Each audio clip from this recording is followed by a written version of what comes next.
There are many different ways to fit a child seat. Instructions are printed on the side of the seat and also provided in the manual. Some are fitted with a seatbelt and have coloured guides to help you. Blue guides for rear-facing and red guides for forward-facing. ISOFIX seats often have a green indicator which will show on parts of the seat to tell you it's fitted correctly. Some seats even have an audible sound if they're not fitted correctly, but don't rely on this completely in case the batteries have run out. Correctly fitted child seats secured by a seatbelt will work just as well as ISOFIX in a crash. However, they can be tricky to fit, so always ask the retailer to demonstrate this for you. It may be tempting to alter a child's seat if you think it makes it more secure or more comfortable for your child.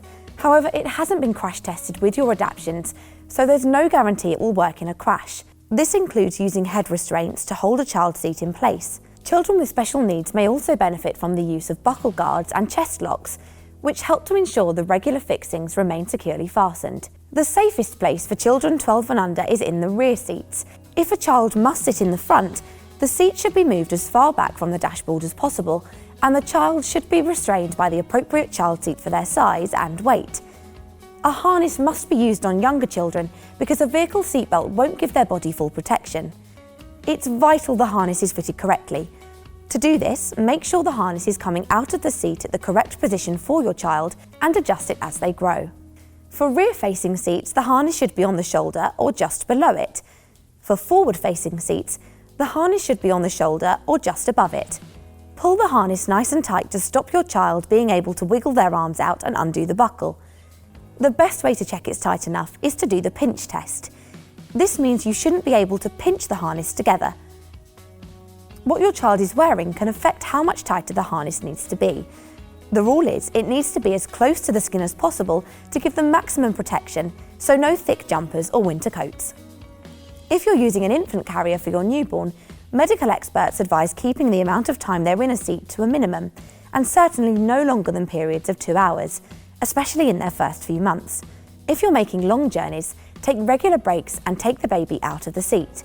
Keeping your little one rearward facing for as long as possible helps protect their very weak head, neck and spine, so it's best to keep them in this position as long as possible. Just because their feet are sticking out the end of their child seat doesn't mean they've outgrown it. To be fully protected, their head must be completely protected inside the seat. Certainly don't think about turning them round until they're at least 15 months old or 13 kilograms. ERF stands for Extended Rear Facing and gives you the option to keep your child rearward facing beyond 15 months.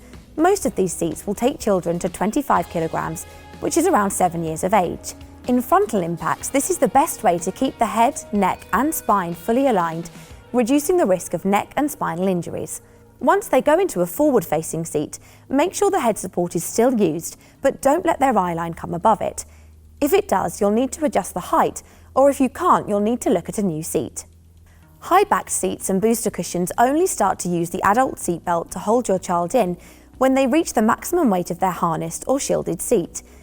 They also need to be mature enough not to undo the buckle. Teach your child to properly wear their seatbelt on every journey.